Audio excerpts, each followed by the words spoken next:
Olá pessoal, o Momento Papo de Mãe está no ar. Hoje vamos conversar com o Adilson e com a Priscila, que são pais do Theo, de 1 ano e meio, e do Enzo, de 2 meses. O tema de hoje é onde colocar o bebê para dormir. E olha como a gente está vendo aqui, acho que o melhor lugar é o colo dos pais, né? Parece que foi combinado, né, Mariana? Mas não foi. Não dá para combinar esse tipo de coisa com criança, né?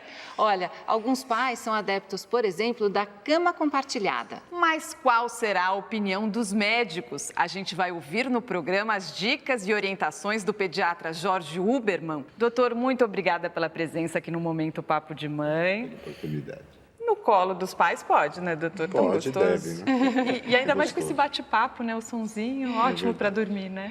Os dois no colinho, olha É bom só. para os pais e para o bebê, né? Então contem pra gente, como é que é na casa de vocês? Os meninos dormem onde? O Enzo dorme no berço e o Theo, ele tem uma cama que a gente comprou recente, né, faz alguns meses. Ela é a montessoriana, que é aquele esquema que a criança consegue entrar e ter autonomia para subir e descer sem uma perigo cama de cair. pequenininha, Ela é baixinha. super baixinha, só a altura do colchão mesmo, né? E ele tá super bem, tá? Adilson, eles dormem no quarto deles? No quarto é isso? deles. Isso. Os dois no exatamente. mesmo quarto? Os dois no mesmo quarto. Isso desde quando eles chegaram da maternidade? Sim, sim. Como é que foi essa decisão? Porque tem muita mãe que quando chega da maternidade com o recém-nascido, coloca no próprio quarto. A gente até vai falar ao longo do programa, coloca na própria cama, ou coloca no carrinho, ou tem um bercinho ali. No seu caso, você resolveu botar já no outro quarto. Direto no berço, né? A única questão foi que o Theo, quando ele chegou da maternidade, a gente percebeu que ele estava com um pouco de refluxo, né? Então, pai de primeira viagem, mãe de primeira viagem, a gente ficou com receio. Mas não tiramos ele da cama, do berço dele, não. A gente ficou mais no quarto dele, né, à noite, né, vigiando ele, o sono dele e vendo o comportamento dele, né, durante a madrugada, mas não tiramos. A gente manteve o ritual, né, dele dormir, adormecer no berço. Para amamentar, sempre eu ia até o quarto, tem a poltrona de amamentação ao lado do berço, né, e a gente tem essa cultura lá em casa desde então. Então, Adilson, não foram eles que foram para o quarto de vocês que foram para o quarto deles? Exatamente. A gente, né, pai de primeira viagem, toda hora quer olhar o bebê, né? Até para ver se ele está respirando, né? Aquela coisa, Todo né? mundo faz isso. Acho que todo mundo faz. E uma das vezes, né, eu olhei e ele teve o refluxo. Foi bem quando eu fui, né, olhar o bebê, né, olhar o Theo. E aí eu fiquei preocupado, Receoso, né? Enfim. Aí você passou a dormir lá? Aí eu passei a toda hora ficar observando. Às vezes eu não dormia também, ficava olhando. Aquela coisa de pai de primeira O viagem. berço do Theo, ele tem aquela cama de puxar, né? E aí o Adilson acabou dormindo algumas noites lá. E você cabe na cama do berço? Mais ou menos.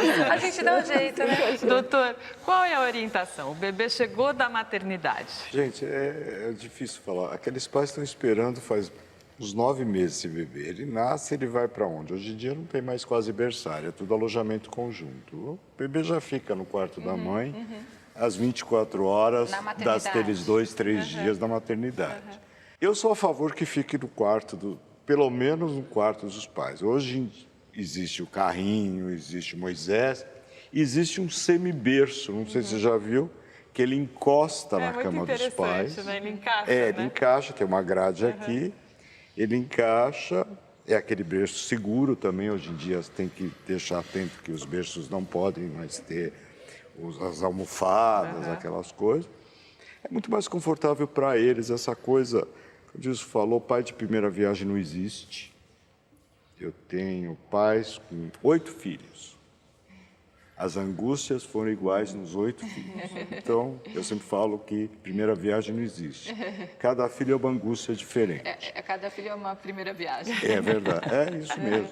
Então, na realidade, o que eu acho? Faça aquilo que você sente bem. O que eles fizeram foi o mais correto de tudo. Quer dizer, o quarto deles ficou preservado, eles cuidaram dos filhos, o Theo teve um refluxo, eles ficaram angustiados com isso, eles mudaram para o quarto do Theo e observaram. Tem que ser também o que funciona mais para sua família também, É isso né, mesmo. doutor? Existem alguns relatos de acidentes, então a criança no meio da cama ali, os pais estão cansados, trabalharam o dia inteiro, estão desmaiados, então a gente não sabe o que pode acontecer Quer com dizer, aquele tem bebê. tem um risco se colocar ali no meio dos pais, precisa tomar cuidado. Exatamente. Outro risco que tem também é, pôs lá o bebê para dormir. pai foi no banheiro, a mãe foi tomar água. Esse bebê vai rolar e vai cair da cama com certeza. Então você tem que ficar atento a alguns detalhes, né? Mas eu acho que, puxa vida, não dá para separar muito, não. A gente, no próximo bloco, vai falar mais sobre cama compartilhada, que é um assunto bastante polêmico. Até já.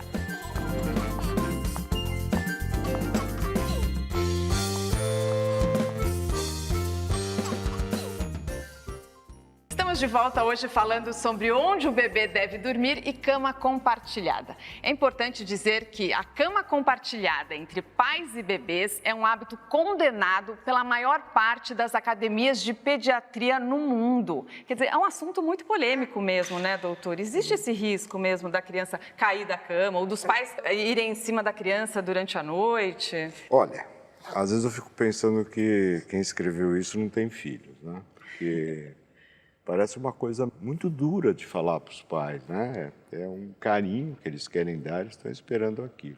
Eu acho que se tomar os devidos cuidados, muito problema não pode ter. E olha, eu vi várias crianças que cresceram, foram criadas na cama dos pais, e são crianças normais, psicologicamente falando, neurologicamente. Acho que tem que tomar mais cuidado quando é o recém-nascido, não é isso, doutor? E daí, como você estava contando que tem umas caminhas assim... Existem hoje soluções no mercado, né? São colchões adaptados ali com uma certa daí altura, que divide o espaço do pai tipo um sleeper. Exatamente, Então, um sleeper, né? precisa ter uma medida de segurança. Exatamente. Mas conforme a criança é maior, quer dizer, não é que vai dormir toda a noite, mas eventual, tá doente. Eu sempre levei meus filhos doentes para irem dormir. Sabe o que eu fazia também? Às vezes, quando você estava mais cansada, você levava no fim de semana, você quer dormir um pouco até mais tarde, levava o bebê para sua cama, né? Mas aí precisa ficar atento, é o que o senhor falou, né? O que acontece é assim, e existe na Sociedade Brasileira de Pediatria o Comitê de Segurança da Criança. Então, ali tem inúmeras regras, né? As mesas sem ponta, né? E um dos cuidados, por causa de histórias e de coisas que aconteceram, evitar a cama compartilhada. O quarto compartilhado, nem tanto, mas a cama compartilhada... Mas tem, alguns pediatras até defendem porque falam que estimula a amamentação, facilita a amamentação também, isso é né? correto, mas você veja, como é que vai estimular? Porque a mãe não pode, de maneira nenhuma, isso é o mais errado, amamentar deitada. Tem que ser Ela não pode só tirar o seio. Então é uma dica importante, então. Não pode A mãe não pode, só porque o bebê está ali do lado... Porque aquilo vai dar uma otite na criança, provavelmente. Mas ela pode sentar ela na cama, vai ter que sentar, tirar o bebê de onde ele está e principalmente ela aprendeu escutel, que o pediatra falou, olha, você vai amamentar ele em pé, se for possível, né? Cada casa tem que se adaptar à sua realidade, né? Nesse sentido, o que você acha de repente, em algum momento, os meninos irem para o quarto de vocês e começar a ficar muito apertada a caminha lá do berço? Eu não vejo problema algum. Até no caso do Theo mesmo, quando ele está doentinho, ele vai e fica com a gente. E é um prazer, né? Estar com ele do lado, né? Ele tem aquela coisa da pele, ele quer sentir o pai e a mãe, ele põe a mãe no pai e na mãe, e aí ele vai dormindo E depois na a cama gente com a gente. sente falta. A minha filha, quando era pequena, ia escondida à noite para minha cama. Hoje não dá mais, porque ela está com 13 anos, não cabe mais. Mas a gente sente falta, era tão gostoso, né? O Theo, ele é muito carinhoso, né? Então, ele gosta de... Pôr a mão no rostinho, antes de dormir, ele tem um ritual com a gente, né? Ele quer que a gente pegue no colo, quer tato. Agora eu vou fazer uma pergunta pessoal. Doutor, o meu filho de 9 anos quer ir dormir na minha cama todas as noites. O que eu faço com ele?